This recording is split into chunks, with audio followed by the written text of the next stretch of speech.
Di awal kisah, kita diperkenalkan dengan seorang gadis bernama Shin Hyun-hap yang terlihat berantakan dan tertutup.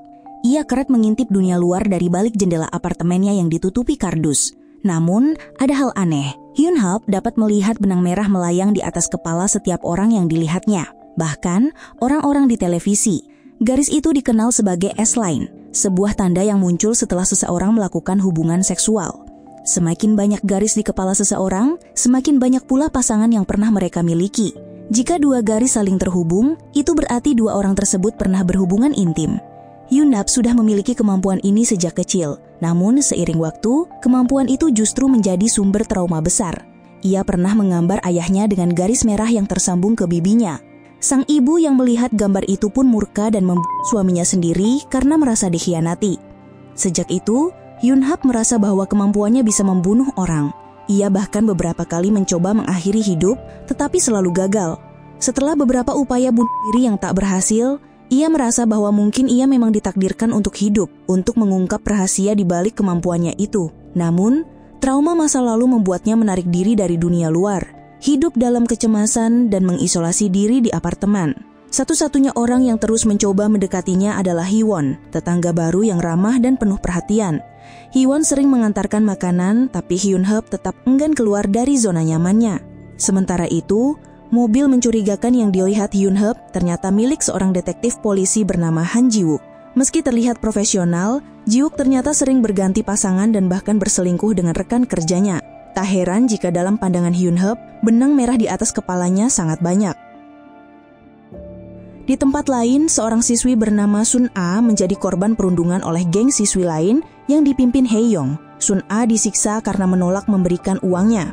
Saat itu, Ji-wook sedang menyelidiki kasus pembunuhan di kompleks apartemen Shin-woo-dong, tempat yang sama dengan tempat tinggal Hyun-hap.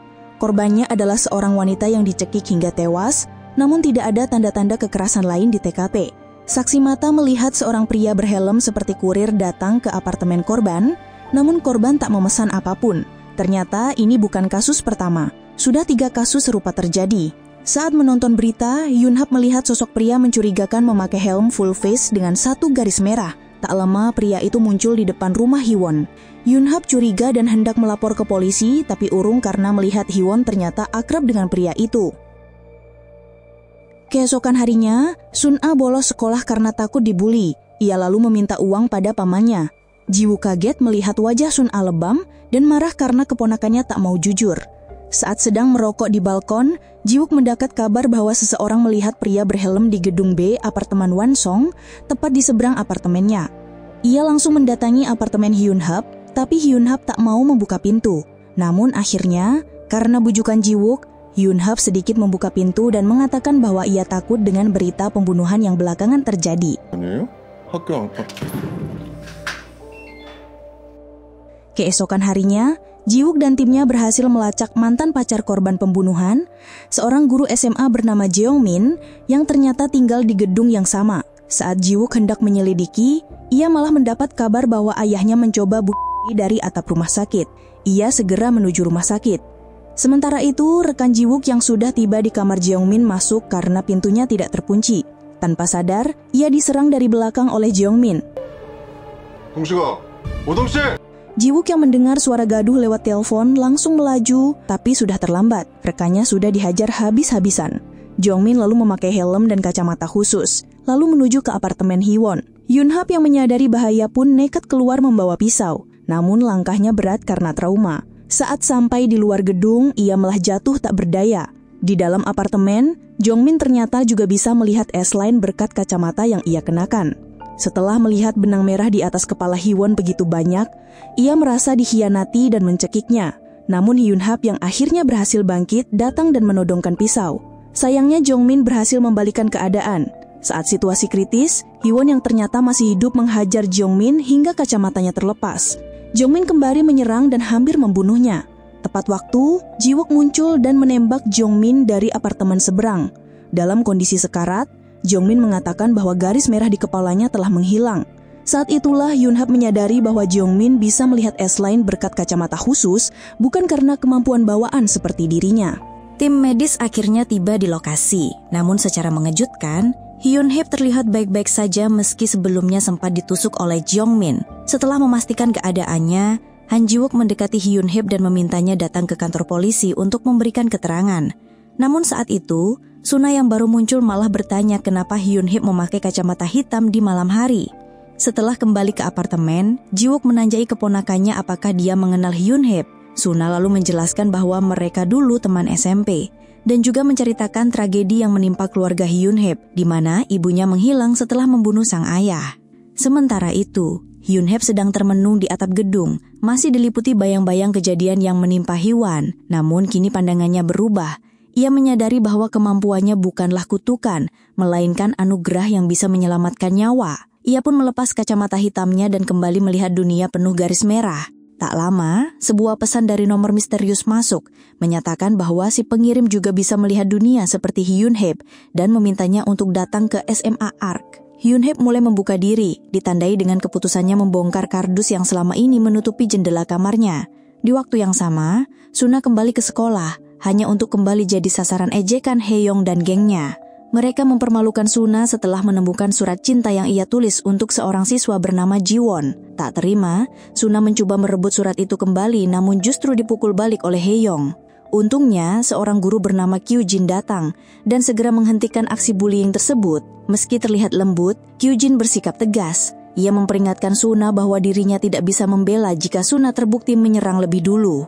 Dalam frustasinya, Suna bergumam bahwa ia ingin membunuh Hae-young.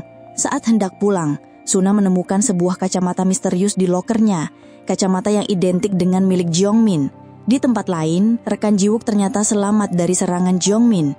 Ji-wook yang masih penasaran dengan kasus tersebut kembali menggeledah apartemen Jong-min dan menemukan seluruh dinding dipenuhi coretan benang merah. Sementara itu, Suna mencoba kacamata tersebut dan terkejut saat melihat benang merah di atas kepalanya sendiri. Dan lebih terkejut lagi, melihat banyak sekali benang di kepala pamannya.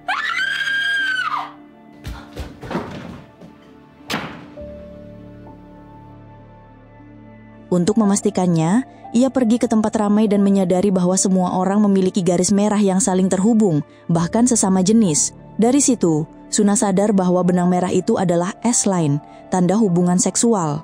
Menemukan kekuatan barunya, Suna pergi ke sekolah dengan semangat. Ia memperhatikan benang merah semua orang, sampai akhirnya melihat bahwa benang milik Hae-young terhubung dengan seorang guru tua yang ternyata sudah beristri. Di hari yang sama, kelasnya kedatangan murid baru, yaitu Hyun-hip. Saat diminta memperkenalkan diri, Hyun-hip hanya diam. Di sisi lain, Ji-wook yang masih menyelidiki kasus Jong-min datang ke SMA ARK dan bertemu dengan Kyu-jin yang langsung mengenal Ji-wook sebagai pamannya Suna. Saat ditanya apakah pernah melihat Jong-min memakai kacamata, Kyu-jin menjawab tidak pernah. Ji-wook lalu melanjutkan penyelidikan ke bar tempat Jong-min sering nongkrong. Bartender mengatakan bahwa Jong-min memang sering datang sambil menghitung sesuatu dan memulai keributan. Ia pun memastikan bahwa Jong-min selalu memakai kacamata saat datang ke bar. Fakta ini menjadi petunjuk baru bagi Ji-wook. Kembali ke sekolah, Suna kembali dibully Hae-young di atap gedung. Tapi kali ini Suna melawan meski berakhir ditendang. Saat Hae-young semakin beringas, Hyun-hip muncul dan meminta mereka berhenti. Namun Hae-young malah menyerang Hyun-hip. Tanpa gentar, Hyun-hip mengancam akan menjatuhkan mereka berdua dari atap jika Hae-young tidak berhenti menyiksa Suna. Ancaman itu cukup untuk membuat Hae-young dan gengnya mundur. Malam harinya, Suna membuntuti Hae-young dan mempergokinya masuk motel bersama guru yang menjadi pasangannya. Ia memotret kejadian itu untuk dijadikan senjata balas dendam. Foto itu kemudian dikirim ke Hae-young namun tak berhasil mengguncangkannya. Hae-young tahu bahwa karena masih di bawah umur, ia tidak akan disalahkan, justru gurunya yang akan celaka. Suna lalu menyusun strategi baru. Ia mengirim foto itu ke gurunya dan memerasnya sebesar 20 juta won, mengancam akan menyebarkan foto tersebut jika tak dituruti. Uang itu rencananya akan digunakan Suna untuk menyewa tempat tinggal baru, karena ia sudah tak tahan hidup bersama pamannya yang tak peduli padanya.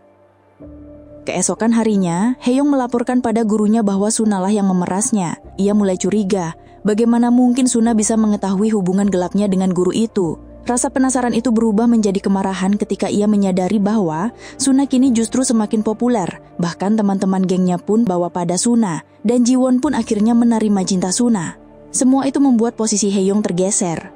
Di sisi lain, seorang guru pria menerima kiriman foto-foto perselingkuhan dirinya dengan rekan guru wanita. Kedua guru itu pun bertengkar hebat saling menyalahkan. Hyun-hip yang melihat peristiwa tersebut merasa seperti deja vu, seolah masa lalunya terulang. Di toilet sekolah, ia kemudian menyadari bahwa Suna mengenakan kacamata yang sama persis dengan milik Jongmin. Saat didesak, Suna mengaku ia bisa melihat S-Line melalui kacamata tersebut. Hyunhye pun jujur bahwa ia memang memiliki kemampuan itu secara alami sejak lahir. Ia memperingatkan Suna bahwa kemampuan itu berbahaya, bahkan bisa menyebabkan kematian. Namun Suna menolak peringatan itu. Ia merasa hidupnya jauh lebih baik sejak memiliki kacamata itu. Dalam perjalanan pulang, Suna sempat bertanya bagaimana cara menghapus garis merah di atas kepala seseorang. Hyunhye menjawab bahwa satu-satunya saat ia melihat garis itu hilang adalah saat ayahnya meninggal dunia. Malam harinya, saat sedang berkencan dengan Jiwon, Suna menerima pesan dari guru yang sebelumnya ia peras. Sang guru mengatakan uangnya sudah siap dan memintanya datang ke atap sekolah malam itu juga. Tanpa disadari, Haeyong yang sebelumnya mencuri dengar pembicaraan di toilet, mengikuti Suna secara diam-diam dan berhasil mencuri kacamata ajaib itu. Kini Haeyong tahu betapa istimewanya kacamata tersebut. Ia mencobanya dan mulai menikmati kemampuannya melihat garis merah di atas kepala orang-orang. Namun saat tengah larut dalam rasa puas, tiba-tiba seseorang mendorongnya. Sementara itu, Suna panik saat menyadari kacamatanya hilang. Ia menuduh Hyunhye sebagai pencurinya. Namun karena waktu mendesak, Suna buru-buru menuju sekolah terlebih dahulu dan berkata akan bicara nanti. Hyunhye yang mendengar hal itu menjadi khawatir. Apa yang membuat Suna pergi ke sekolah tengah malam? Di rooftop sekolah, sang guru sudah menunggu. Namun ia justru mengatakan bahwa ia tidak punya uang yang diminta Suna. Dengan alasan gaji kecil, anak yang akan lahir dan istri yang sedang hamil, ia memohon belas kasihan. Suna lalu melampiaskan kekesalannya. Para guru hanya diam ketika ia dibuli habis-habisan oleh Haeyong dan gengnya. Sang guru pun menawarkan bantuan agar Suna terbebas dari perundungan. Namun tiba-tiba, ia menerima pesan dari istrinya, yang ternyata sudah mengetahui hubungan gelapnya lewat foto. Panik dan marah, guru itu menuduh Suna sebagai pelakunya. Namun Suna bersikeras bahwa ia tidak tahu menahu soal foto itu. Pada saat yang sama, Hyunhye akhirnya sampai di sekolah. Namun ia datang terlambat. Di hadapannya, ia hanya bisa menyaksikan Suna jatuh dari atap gedung dan tubuhnya menghantam tanah dan tewas seketika.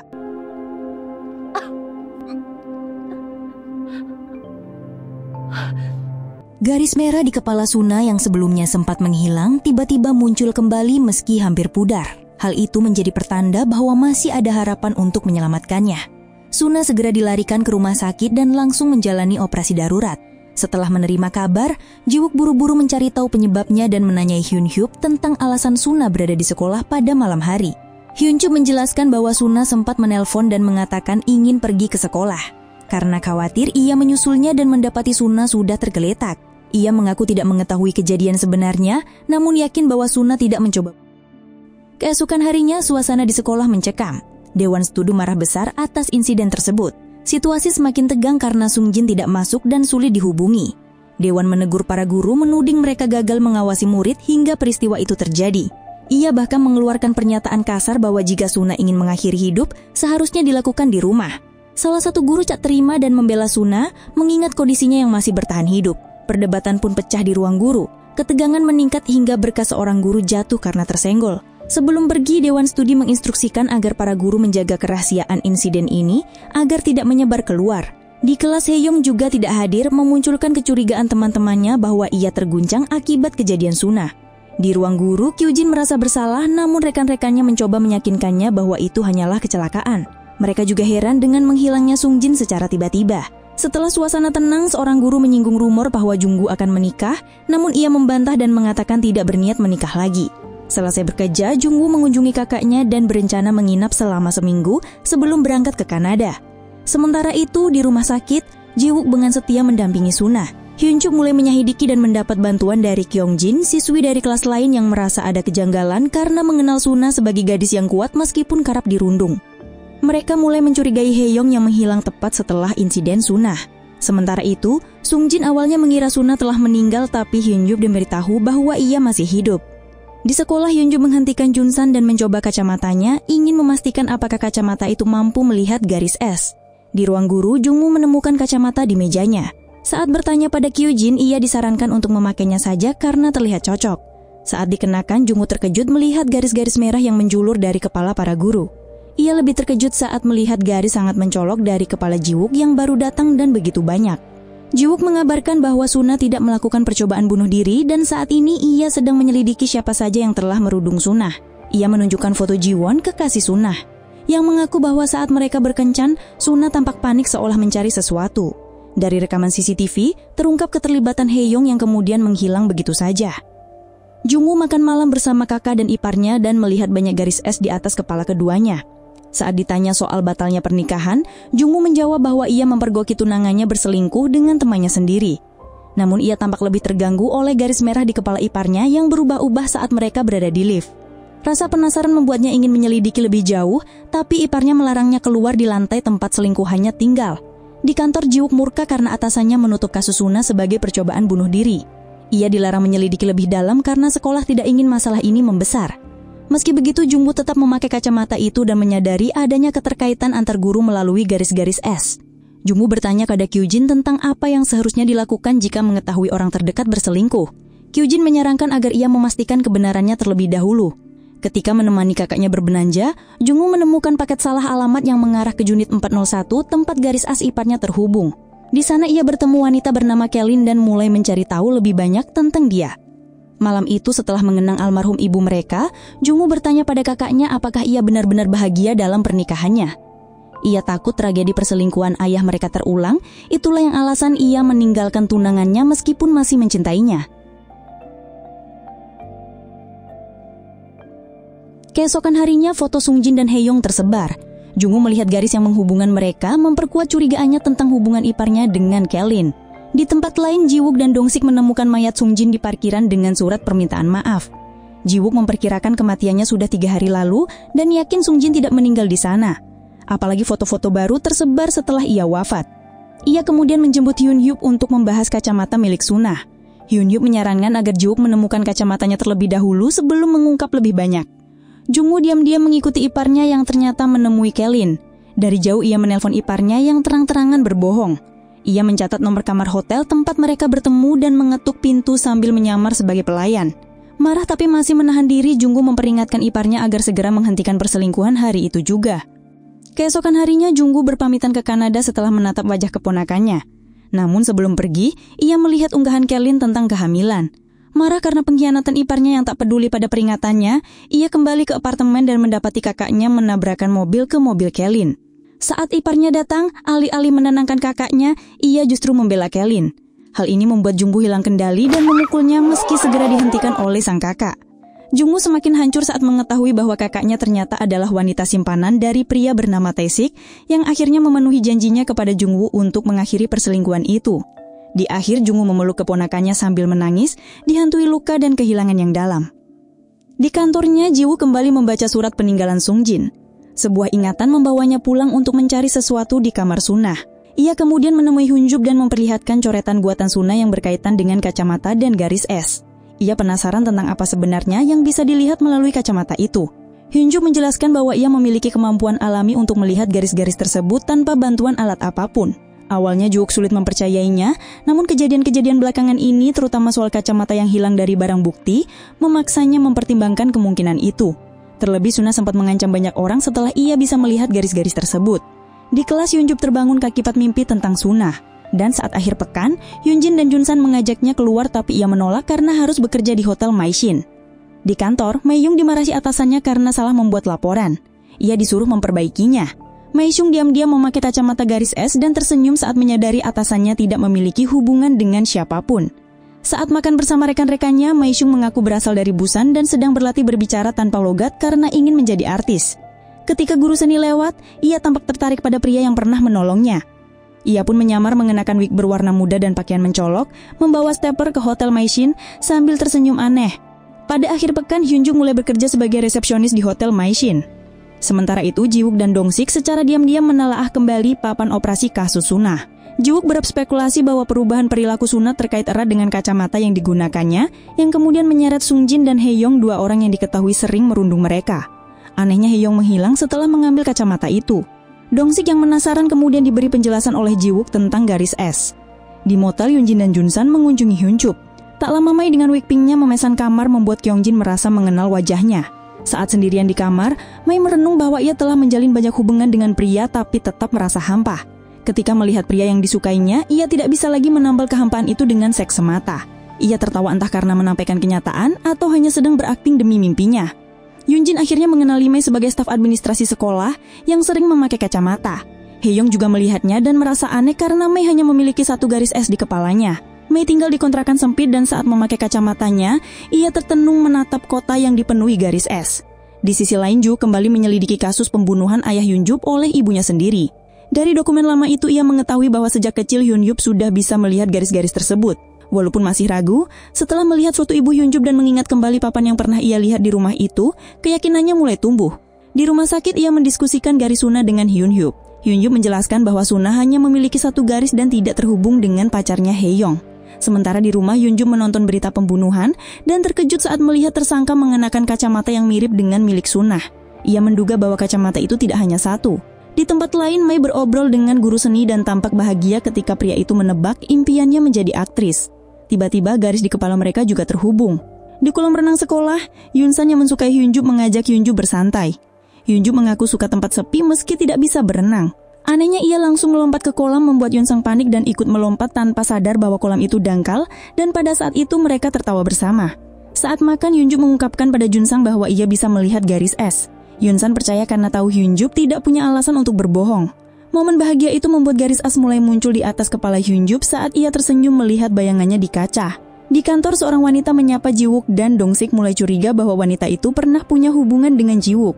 Dong-sik lalu bertanya, apakah Ji-wook pernah serius menjalin hubungan? Karena yang ia tahu Ji-wook hanya sering tidur dengan banyak wanita. Ji-wook mengiyakan dan mengaku saat ini tertarik pada satu orang bukan karena ingin tidur dengan wanita, sambil membayangkan wajah Kyujin. Sementara itu Mei kembali ke motel dan memesan kamar yang sama. Hyun-jup yang bertugas mendengar Mei berbicara sendiri dan tertawa mengenai banyaknya pria yang pernah ia tiduri. Mei mengaku ia sering memesan kamar itu karena ia merasa bebas mengungkapkan isi hati tanpa didengar orang lain. Ia menemukan kacamata misterius di kamar itu dan merasa kamar itu sekarang sempurna untuknya. Namun harapannya runtuh saat guru seni datang ke kamar sebelah bersama seorang wanita. Mei yang merasa tersakiti kemudian melepas wig dan memperpanjang masa inap. Ia pun mencampur obat ke dalam botol minuman, membawa alat pemadam api dan menyusun rencananya. Ia mengikuti wanita itu, memukulnya dari belakang dan menyekapnya. Setelah itu ia menyamar jadi wanita itu dan masuk ke kamar guru seni. Ia kembali bercerita tentang dirinya dan pria-pria masa lalu. Guru seni yang tidak nyaman hendak pergi namun ditahan. Mei yang marah melempar stapler saat obat mulai bereaksi membuat pria itu langsung terjatuh di kamar mandi. Ia kemudian menyeret tubuhnya ke ranjang dan tidur di samping jasadnya sambil tertawa. Setelah itu ia berdiri dengan menstapler tubuhnya sendiri di kamar mandi. Saat membersihkan kamar, Hyun-hyup mendapati wanita yang disekap Mei berhasil lolos dan melapor ke polisi. Ji-wook segera menyelidiki namun tak menemukan kacamata yang ia cari.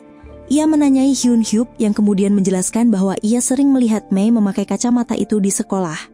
Karena garis di kepala Mei tidak terhubung dengan guru seni, ia tak menyangka akan terjadi pembunuhan. Namun yang pasti, kacamata itu sangat berbahaya bagi siapapun yang memakainya. Ji-wook kembali ke rumah sakit untuk menjenguk Suna sambil mengingat kembali semua penjelasan tentang kacamata tersebut. Ia pun memutuskan kembali ke motel tempat Mei tewas dan akhirnya menemukan kacamata yang dicari. Saat memakainya, ia tercengang melihat jumlah garis es di atas kepalanya sendiri.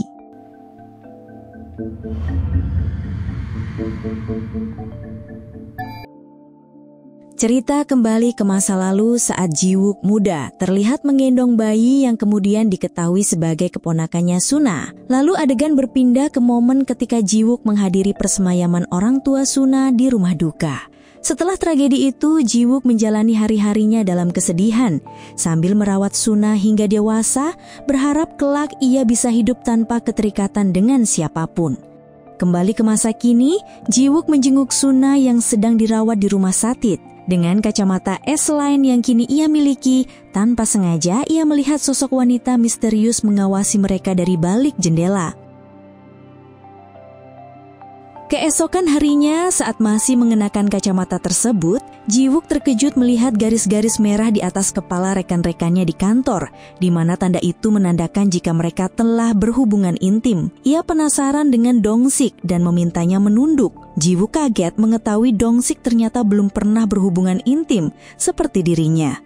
Dong-sik yang bingung dengan sikap Ji-wook bertanya sejak kapan ia memakai kacamata itu karena menurutnya tidak cocok. Ji-wook hanya membenarkan sambil bersikap santai. Di tengah obrolan, seorang siswi SMA Bang Ju datang ke kantor polisi untuk melaporkan kasus pemerkosaan oleh kakak kelasnya. Setelah itu, Jiwook berpikir untuk membawa Jiwon menemui Suna di rumah sakit untuk memastikan apakah mereka pernah memiliki hubungan.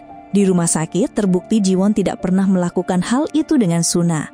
Jiwook kesal karena telah salah menuduh, lalu bertanya apakah Suna punya musuh atau orang yang dibencinya. Jiwon menjawab bahwa Suna membenci seorang siswi bernama Kim Hae-young. Sementara itu, Hyun Hap sedang berdiskusi dengan teman-temannya di grup obrolan untuk merayakan ulang tahunnya. Namun, ia kembali menerima pesan misterius dari seseorang yang selalu muncul menjelang ulang tahunnya. Keesokan paginya, Hyun Hap masih kepikiran soal pesan tersebut. Ia melihat Jina datang ke kelas dengan S-line di atas kepalanya.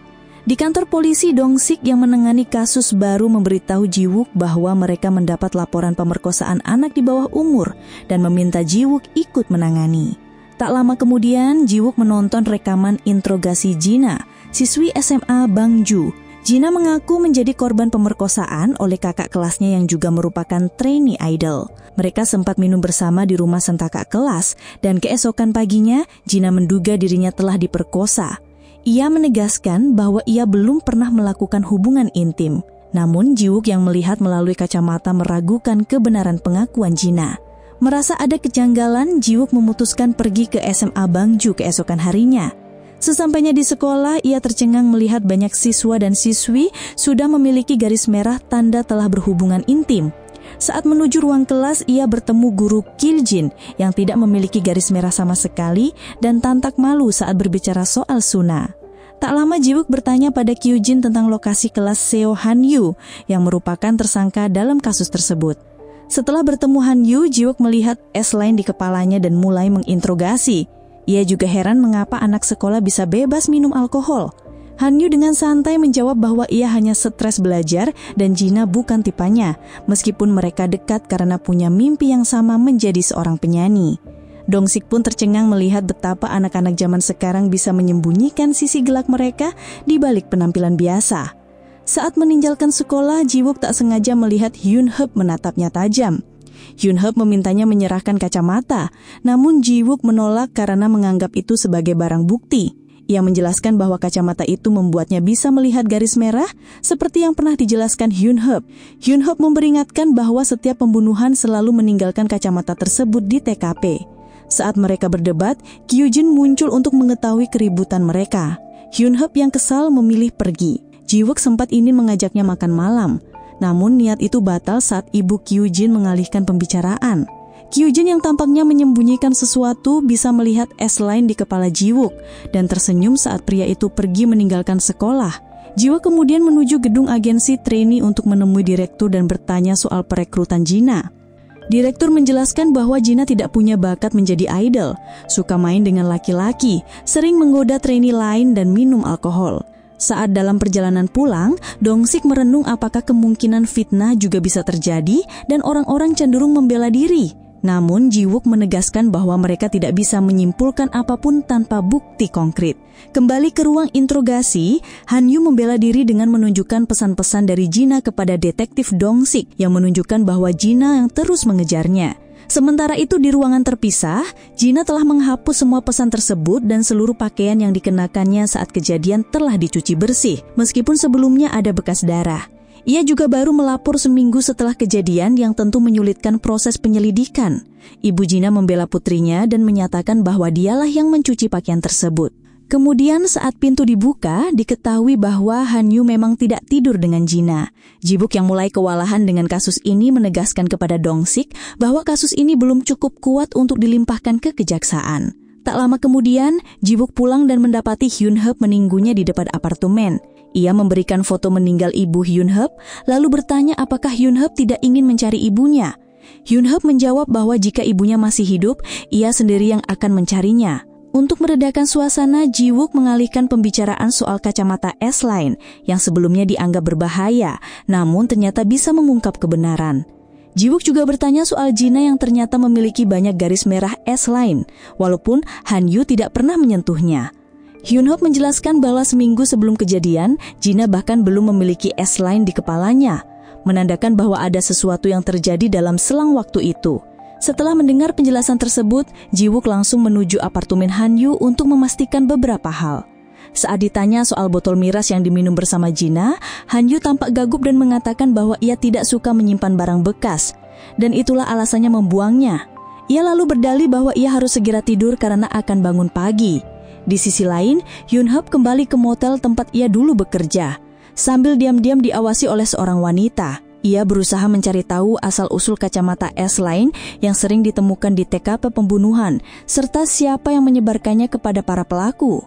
Di kamar pelaku pembunuhan sebelumnya, Hyun-Hub memeriksa cermin lalu disusul oleh Jun-san yang rupanya membuntutinya. Jun-san penasaran mengapa Hyun-Hub kembali ke tempat angker itu.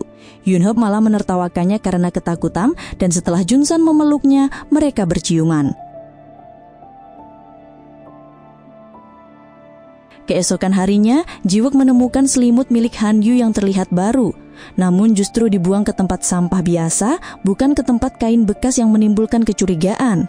Di sekolah, Han-yu dipanggil ke ruang interogasi, namun ia sempat menatap 4 temannya yang terlihat sangat tegang. Saat ditanyai, Han-yu mengatakan bahwa ia tidak suka memakai selimut bekas orang lain, dan itulah alasannya membuangnya. Ji-wook kembali menekan Han-yu dengan pertanyaan jika ia tidak menyukai Gina, mengapa Gina terus mengejarnya. Han-yu menjawab dengan santai bahwa Gina yang datang kepadanya, lalu ia memberinya minum hingga Gina tak menyadarkan diri. Saat miras habis, ia pergi ke minimarket untuk membeli lagi. Saat menyelidiki rekaman CCTV, Ji-wook dan Dong-sik melihat bahwa 4 teman Han-yu memiliki S-line di kepala mereka. Gina yang datang ke sekolah tampak murung. Saat berpapasan dengan Hyun-Hub, terlihat garis S-line Gina terhubung dengan 4 teman Han-yu. Hyun-Hub langsung menghubungi Ji-wook, namun ternyata Ji-wook sudah berada di sekolah dan segera menyeret 3 siswa itu ke ruang interogasi. Salah satu siswa yang ketakutan meminta dipulangkan karena merasa tidak bersalah. Ji-wook mengangguki dan mengantarnya pulang. Namun di tengah perjalanan mereka justru menuju lokasi kejadian. Murid itu terkejut dan menjadi panik. Ji-wook lalu menyuruh Dong-sik berpura-pura berbicara serius agar murid itu makin tertekan.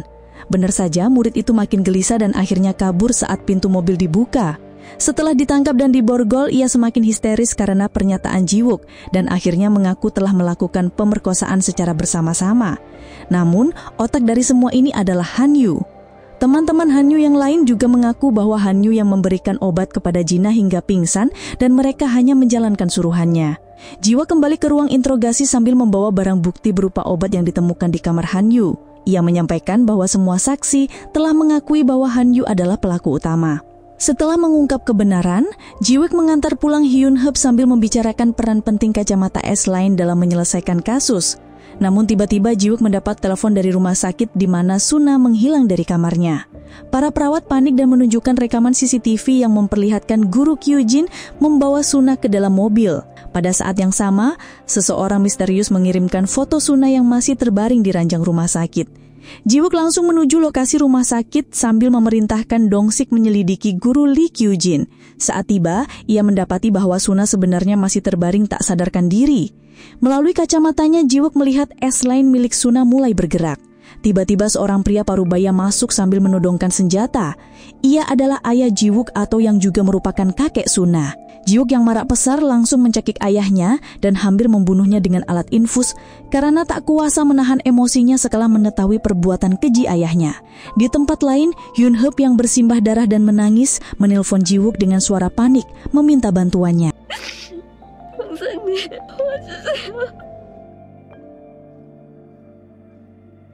Dalam kasus terbaru, kita diperlihatkan seorang mahasiswi bernama Jun-hee yang mendapat tatapan sinis dari teman-teman sekelasnya saat hendak masuk ke ruang kuliah.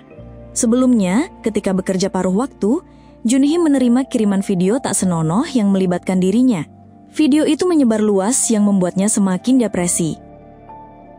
Malam harinya, Jun-hee menangis dalam selimut sambil membaca pesan-pesan ancaman dari pria yang diduga sebagai penyebar video tersebut.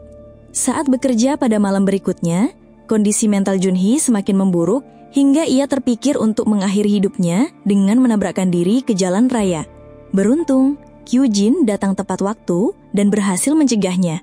Ia kemudian memberikan kacamata kepada Jun-hee, berdalih bahwa ia menemukannya di kafe tempat Jun-hee bekerja. Sementara itu, sebelum insiden berdarah yang menimpa Hyun-Hub, ia sempat menghubungi Jun-son dan memintanya untuk bertemu. Hyun-Hub mengajak Jun-son tidur bersamanya. Jun-son yang memang menyukainya, setuju dan mereka pergi ke motel bersama. Mereka menghabiskan malam berdua sebelum ulang tahun Hyun-Hub. Setelah hubungan itu, mereka resmi berpacaran, dan S-Line Hyun-Hub kini hanya terhubung dengan Junson. Suatu hari saat mereka jalan-jalan, Junson bergegas membeli sesuatu. Namun tak lama kemudian, Hyun-Hub melihat garis S-Line-nya menghilang dan mendengar keributan. Ia berlari ke arah kerumunan dan mendapati Junson tewas tertusuk besi saat membeli kue ulang tahun untuknya. Kejadian itu membuat Hyun-Hub terguncang dan merasa sangat bersalah, mengingatkan kembali pada kematian orang tuanya yang juga terkait dengan dirinya. Dalam kondisi frustrasi, Hyun-Hub menerima pesan misterius bahwa Kyung-jin disekap di sekolah. Bingung harus menghubungi siapa, ia meminta bantuan Ji-wook. Saat bertemu, Ji-wook tampak kesal karena lebih dulu mengetahui tentang S-Line yang terhubung dengan Suna. Hyun-Hub mengungkap bahwa ia baru saja menerima ucapan ulang tahun dari seseorang yang dikiranya ibunya. Namun ia menyadari bahwa sosok ini selalu muncul setiap ulang tahunnya dan menyakiti orang-orang yang ia sayangi. Dari situ Ji-wook menyimpulkan bahwa orang yang menyuruh Hyun-Hub ke sekolah, memberikan kacamata, dan terlibat dalam insiden S-Line Suna adalah sosok yang sama. Mereka segera menuju sekolah dan melihat salah satu ruang kelas masih menyala. Saat masuk, Ji-wook kehilangan jejak Hyun-Hub dan masuk ke ruang kelas yang berbeda. Sementara itu, Hyun-Hub menemukan Kyung-jin yang diikat di kursi dan bingung karena merasa Hyun-Hub yang memintanya datang. Di sisi lain, Ji-wook merasa aneh karena lorong yang dilaluinya buntu dan seperti berputar-putar. Hal serupa dialami Hyun-Hub dan Kyung-jin saat naik turun tangga tapi tetap berada di lantai yang sama. Hyun-Hub menyadari bahwa mereka terperangkap di dalam sekolah. Ji-wook akhirnya menemukan pintu darurat dan saat menutupnya, suara pintu itu terdengar oleh Hyun-Hub dan Kyung-jin dari atap sekolah. Ketika mereka tiba di atap, tidak ada seorang pun di sana. Sementara itu, Ji-wook yang masuk lewat pintu darurat menemukan sebuah dimensi lain di mana sekelompok orang berpakaian krem membentuk formasi lingkaran. Di antara mereka, Junhee terlihat memegang pisau di samping seseorang yang tubuhnya tertutup kain dan terbaring di atas meja. Junhee bercerita bahwa pertemuannya dengan Kyung-jin adalah titik balik yang membuatnya tak lagi merasa depresi. Ia mengatakan bahwa setelah memakai kacamata S-Line, ia terpengaruh oleh Kyung-jin untuk membunuh pelaku penyebaran video dan menghapus garis S-Line dari kepalanya. Dengan tawa lepas, ia mengaku menemukan hidup baru yang lebih berani, terutama setelah membunuh pria-pria yang pernah tidur dengannya.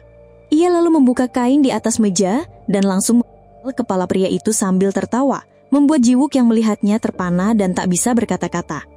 Di tempat lain, Hyun-Hub mengaku pada Kyung-jin bahwa sejak lahir ia memiliki kelainan yang membuatnya bisa melihat garis S-Line di kepala orang lain. Ia panik saat Kyung-jin menemukan kacamata S-Line dan memintanya untuk segera melepasnya. Namun Kyung-jin ternyata sudah mengetahui dari ibu Lee Kyu-jin bahwa jika Hyun-Hub mati, maka semua orang bisa melihat S-Line tanpa bantuan kacamata. Ternyata, Kyu-jin adalah pemimpin dari sebuah sekte gaib. Garis S-Line juga di kepalanya tampak berantakan, namun tiba-tiba menghilang ketika Ji-wook melihat ke arahnya. Tak lama kemudian, Kyu-jin menyadari kehadiran Ji-wook. Ia membuka kain penutup di atas meja, memperlihatkan ayah Ji-wook yang akan dieksekusi. Ji-wook langsung berlari ke arah meja. Kyu-jin menyerahkan pisau kepada Ji-wook, membujuknya agar ayahnya sendiri demi menyelamatkan Suna. Ji-wook pada saat itu hampir terpengaruh, namun akhirnya ia dibuat marah dan berniat membunuh Kyu-jin. Tapi Kyu-jin yang memiliki kekuatan gaib melempar Ji-wook dan malah membunuh ayahnya sendiri tepat di depan matanya. Meski Ji-wook berusaha menembak, peluru tidak mempan. Kyu-jin terus mendekat sambil berkata bahwa sebentar lagi dunia akan dipenuhi garis merah, bahkan tanpa kacamata. Saat Ji-wook memuncak dalam kemarahan, Kyu-jin mencekiknya dan mengejek bahwa manusia biasa sepertinya tak mungkin bisa membunuhnya. Dalam kondisi terdesak, Ji-wook akhirnya bertanya apakah benar Kyu-jin yang mendorong Suna hingga masuk rumah sakit. Kyu-jin membenarkan dengan alasan jika insiden itu tak terjadi, Ji-wook tidak akan pernah memperhatikan Suna. Di sisi lain, Kyung-jin sempat mencekik Hyun-Hub, namun saat ada kesempatan, Hyun-Hub melemparkan kacamata agar Kyung-jin tidak lagi terpengaruh. Setelah kacamata lepas, Kyung-jin sadar kembali. Ia melihat mata Hyun-Hub berubah dan darah dari goresan di wajah Hyun-Hub tiba-tiba terbang membawa mereka ke dunia lain, tempat sekte Kyu-jin dan Ji-wook terperangkap. Melihat Ji-wook dalam bahaya, Hyun-Hub mencoba menyelamatkannya dan bertanya pada Kyu-jin apa tujuan sebenarnya dari semua kekacauan ini dan mengapa ia membuat orang-orang bisa melihat S-Line. Kyujin menjawab bahwa kemampuan Yunhap bukan kutukan, melainkan anugerah, dan bertanya apakah Yunhap tak penasaran kenapa ia bisa melihat garis merah sejak lahir. Yunhap menolak anggapan itu, menegaskan bahwa banyak orang saling membunuh gara-gara bisa melihat S-Line. Namun Kyujin justru menyebut dirinya sebagai sosok yang mengabulkan hasrat terdalam manusia. Mereka yang ingin tahu siapa saja terhubung secara seksual melalui S-Line. Para pengikut Kyujin melepas kacamata mereka dan mengelilinginya, siap menyaksikan ia membunuh Yunhap. Namun tepat saat Kyujin hendak menusukkan pisau, seorang wanita muncul dan menghentikannya. Ternyata, ia adalah ibu kandung Yunhap. Sang ibu mengaku bahwa di masa lalu, ia membunuh suaminya karena melihat garis S-Line antara suaminya dengan saudara perempuannya. Melalui kacamata itu, ia meminta maaf pada Yunhap dan menegaskan bahwa semua ini bukan salah anaknya, sebelum akhirnya tewas di tempat. Yunhap yang marah mencoba melawan Kyujin, tapi Kyujin lebih cepat perutnya dengan pisau. Anehnya, darah Yunhap tidak jatuh ke tanah, melainkan melayang membentuk gumpalan merah yang berputar di udara. Kyujin menarik gumpalan darah itu ke dalam lingkaran ritual, namun suara teriakan mulai terdengar dari para pengikutnya. Di tengah kekacauan itu, Yunhap kembali sadar dan akhirnya berhasil membunuh Kyujin. Sebelum mati, Kyujin berkata bahwa semua sudah terlambat, di mana kini dunia bisa melihat garis S-Line tanpa kacamata. Setelah kematian Kyujin, para pengikutnya tersadar dan melarikan diri sambil ketakutan. Jiwoo kembali sadar, mendapati dirinya di tengah-tengah orang yang panik. Di dunia nyata, Yunhap kembali bertemu dengan Kyungjin dan Jiwook yang hendak mengambil kacamata, namun dicegah olehnya. Langit kota kini penuh dengan garis merah, pertanda bahwa S-Line sudah bisa dilihat semua orang, tanpa bantuan apapun. Hampir 1 tahun berlalu sejak dunia diguncang kekacauan, akibat semua orang bisa melihat S-Line. Yunhap akhirnya merasa hidup seperti manusia normal. Meski begitu, dunia masih penuh gejolak akibat orang-orang yang terobsesi dengan garis merah di kepala mereka. Suna, yang kini telah siuman, kembali ke sekolah dan dijemput oleh pamannya. Semua terkejut saat melihat S-Line di atas mobil pamannya, sangat banyak dan mencolok. Yunhap, yang kini kembali sendirian, mengunjungi makam Junson, kekasihnya sambil membawa jaket miliknya. Namun saat ia meletakkan jaket itu, ia mendengar seseorang memanggil namanya di mana sosok itu ternyata adalah Kyujin yang ternyata masih hidup dan membisikkan sesuatu di telinga Yunhap. Kenapa?